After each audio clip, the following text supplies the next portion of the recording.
Hello दोस्तों, क्या हाल है। आइए बात करते हैं देश भर की तमाम बड़ी खबरों पर नजर डालते हैं। सोमवार 25 सितंबर 2023 को भाद्रपद माह के शुक्ल पक्ष की दशमी तिथि है। इस तिथि पर चंद्रमा मकर राशि में मौजूद होंगे।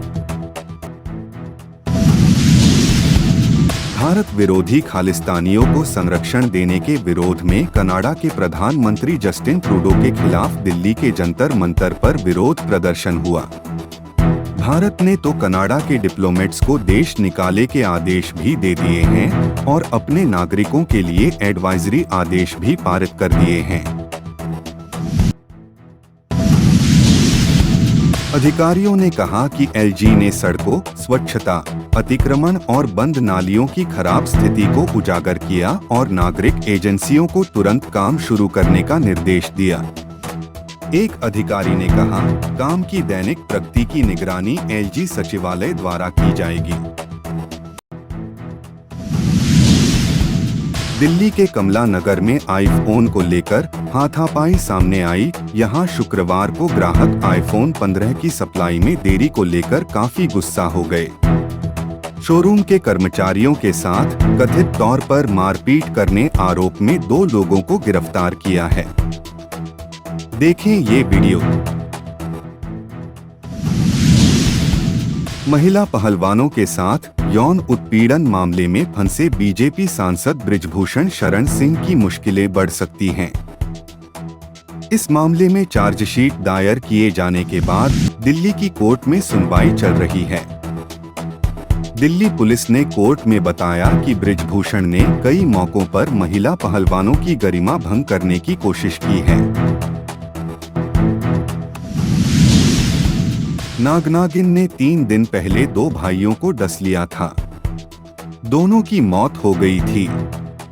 3 दिन बाद इसी नागनागिन के जोड़े ने बच्चों के पिता पर हमला किया। उसे इलाज के लिए अस्पताल में भर्ती कराया गया है। वहीं घटना से पूरे गांव में हंगामा मचा हुआ है। गोरखपुर से सांसद रवि किशन ने रमेश बिधूड़ी के दिए आपत्तिजनक बयान के साथ ही दानिश अली के खिलाफ भी जांच की मांग की है। उन्होंने कहा है कि वो इसके लिए लोकसभा स्पीकर को एक चिट्ठी लिखेंगे जिसका मसौदा तैयार हो चुका है। रवि किशन ने कहा कि दानिश अली की टिप्पणी पर भी कार्रवाई होनी चाहिए। बिहार विधानसभा के डिप्टी स्पीकर महेश्वर हजारी ने नीतीश कुमार की पीएम उम्मीदवारी को लेकर बड़ा बयान दिया है। उन्होंने कहा है कि सीएम नीतीश कुमार में पीएम के लिए जरूरी सभी गुण हैं। जब भी भारतीय गठबंधन पीएम पद के लिए नाम की घोषणा करेगा तो वह नीतीश कुमार का ही नाम होगा। जल्द ही नीतीश घोषित होंगे I.N.D.I.A के पीएम उम्मीदवार महेश्वर हजारी। बिहार विधानसभा के डिप्टी स्पीकर महेश्वर हजारी ने दावा किया कि नीतीश कुमार में पीएम बनने के सारे गुण हैं। उन्हें यहां तक लगता है कि इंडिया गठबंधन जब भी पीएम उम्मीदवार के नाम की घोषणा करेगा तो नीतीश का नाम सबसे ऊपर होगा। मध्य प्रदेश में पोस्टरबाजी चल रही है। भोपाल के प्रमुख चौक चौराहों पर किसी ने पोस्टर लगा दिया है कि कांग्रेस को पाकिस्तान से प्रेम है। पोस्टर किसने लगाए हैं पता नहीं। इसको लेकर राजनीतिक गलियारे में काफी हलचल है। देखें।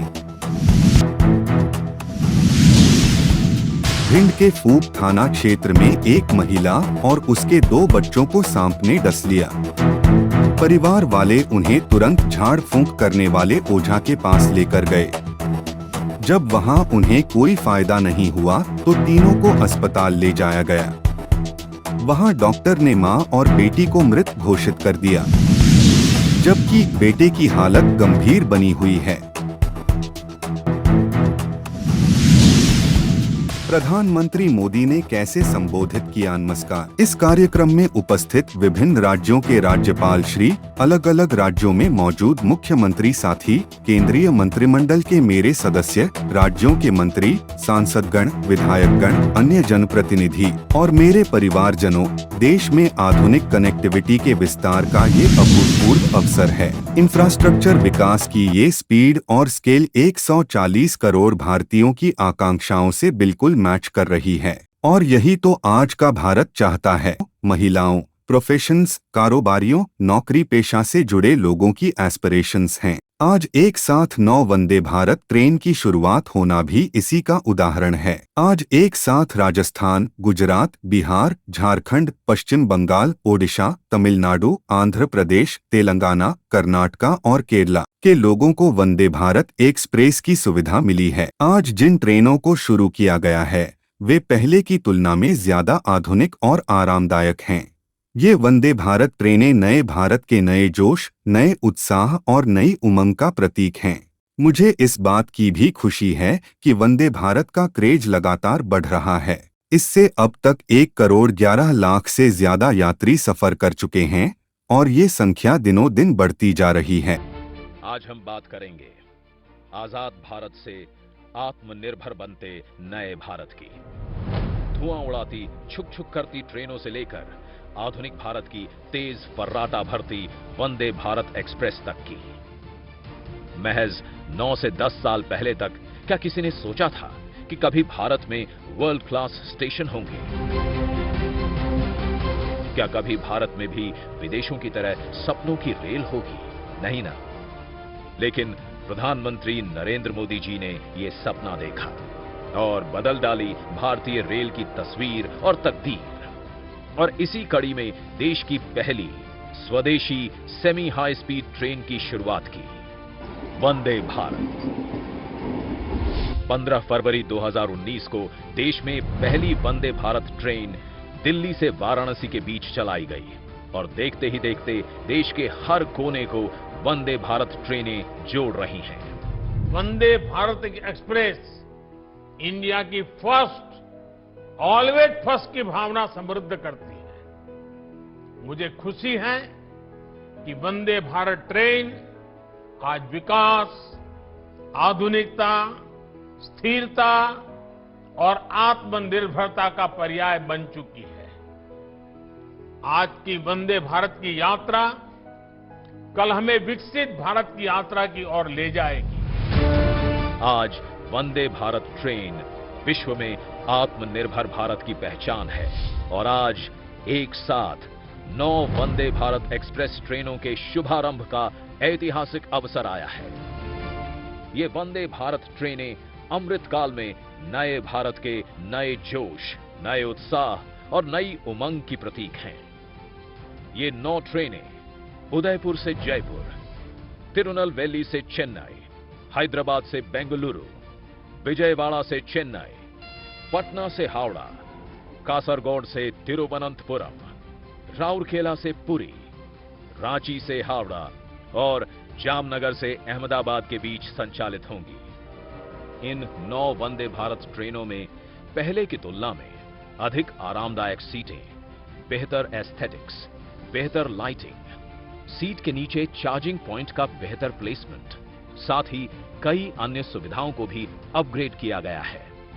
ये वंदे भारत ट्रेनें और बेहतर सुविधाओं के साथ यात्रियों को तेज, सुगम और अधिक आरामदायक यात्रा का अनुभव कराएंगी। 11 राज्यों में पर्यटन एवं आर्थिक सामाजिक गतिविधियों को बढ़ावा मिलेगा। युवाओं के लिए रोजगार के नए अवसरों का सृजन होगा। इन ट्रेनों से देशवासियों के लिए अपनी संस्कृति, विरासत और धार्मिक स्थलों के बारे में जानने, वहां तक पहुंचने में आसानी होगी। वंदे भारत ट्रेनें जन सामान्य के बीच अत्यधिक लोकप्रिय हैं और अब तक 1 करोड़ से अधिक यात्री इन अत्याधुनिक ट्रेनों में सफर कर चुके हैं। अमृतकाल में वंदे भारत ट्रेनें 140 करोड़ देशवासियों के सपनों का नया भारत गढ़ने में अहम योगदान दे रही हैं। जय हिंद। पुलिस उपायुक्त अपराध शिवराज पाटिल ने कहा कि पुलिस ने हबीब अजमैन शेख 36 को गिरफ्तार कर लिया है, जो पार्टी के राबोडी वार्ड के अध्यक्ष एमएनएस नेता जमील शेख की गोली मारकर हत्या करने के आरोप में वांछित था। झारखंड में एक चलती ट्रेन में यात्रियों के साथ लूटपाट और मारपीट का मामला सामने आया है। अब रेलवे पुलिस इस मामले की जांच कर रही है। झारखंड के लातेहार में जम्मूतवी एक्सप्रेस में बंदूक की नोक पर डकैतों ने लोगों से मारपीट की, बदसलूकी की और चेन खींचकर भाग गए। घटना के बाद लोग आक्रोशित हैं। देखें पूरी खबर। कोचिंग इंस्टीट्यूट शिक्षण व्यवस्था को दीमक की तरह चाट रहे हैं। डॉक्टर, इंजीनियर बनने का सपना दिखाकर राज्य के भोले भाले अभिभावकों और बच्चों को बाहर से आकर लूट रहे हैं। बच्चे अपना सब कुछ लूटता हुआ देख रहे हैं। पढ़ाई का बोझ उन्हें खुदकुशी करने पर मजबूर कर रहा है। कोटा की घटना इसका प्रत्यक्ष उदाहरण है। झारखंड के लातेहार में भीषण ट्रेन डकैती हुई है। मुरी एक्सप्रेस में डकैतों ने इस घटना को अंजाम दिया। लुटेरों ने न सिर्फ यात्रियों के पैसे छीने बल्कि उनके साथ मारपीट और महिलाओं के साथ दुर्व्यवहार भी किया। ट्रेन के अगले स्टेशन पर पहुंचने के बाद यात्रियों ने जमकर बवाल काटा और ट्रेन 2 घंटे तक खड़ी रही। बात करते हैं नैनीताल की, जहां से लैंडस्लाइड की भयावह तस्वीर सामने आई। दरअसल वहां अतिक्रमण का काम जारी था और लोगों को पहले से लग रहा था कि ये गिर सकता है।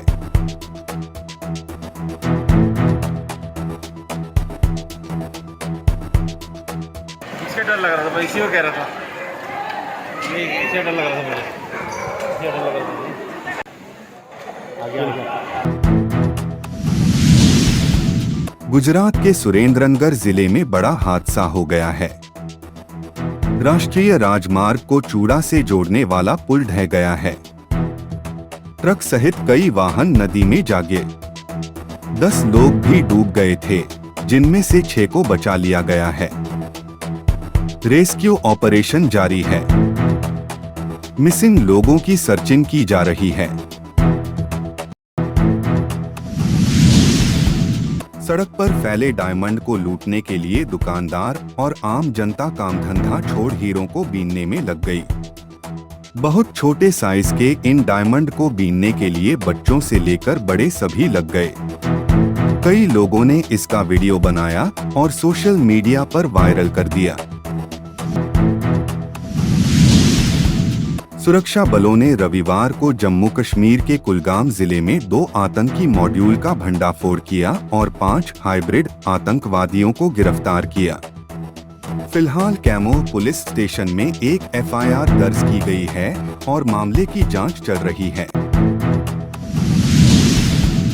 देश भर में मौसम प्रणाली मानसून ट्रफ बीकानेर, सीकर, हमीरपुर, पटना, मालदा और फिर मणिपुर से होकर गुजर रही है। दक्षिण बिहार के ऊपर चक्रवाती परिसंचरण औसत समुद्र तल से 4.5 किलोमीटर ऊपर तक फैला हुआ है। उत्तरी पाकिस्तान और आसपास के इलाकों पर चक्रवाती हवाओं का क्षेत्र बना हुआ है। उत्तर पश्चिम मध्य प्रदेश से लेकर पश्चिम असम तक, उत्तर मध्य प्रदेश तक एक ट्रफ रेखा और दक्षिण पश्चिम बिहार पर चक्रवाती परिसंचरण औसत समुद्र तल से 0.9 से 3.1 किमी ऊपर तक फैला हुआ है। सितंबर 1929 को उत्तरी अंडमान सागर के ऊपर चक्रवाती परिसंचरण विकसित होने की उम्मीद है।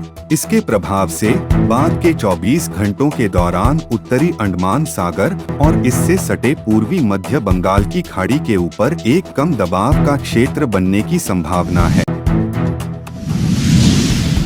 भारतीय सर्राफा बाजार में आज 25 सितंबर 2023 को सोना चांदी महंगा हुआ है। गुड रिटर्न्स वेबसाइट के मुताबिक 1 ग्राम 22K सोने की कीमत 5495 थी, जबकि 24K सोने की कीमत 5995 थी।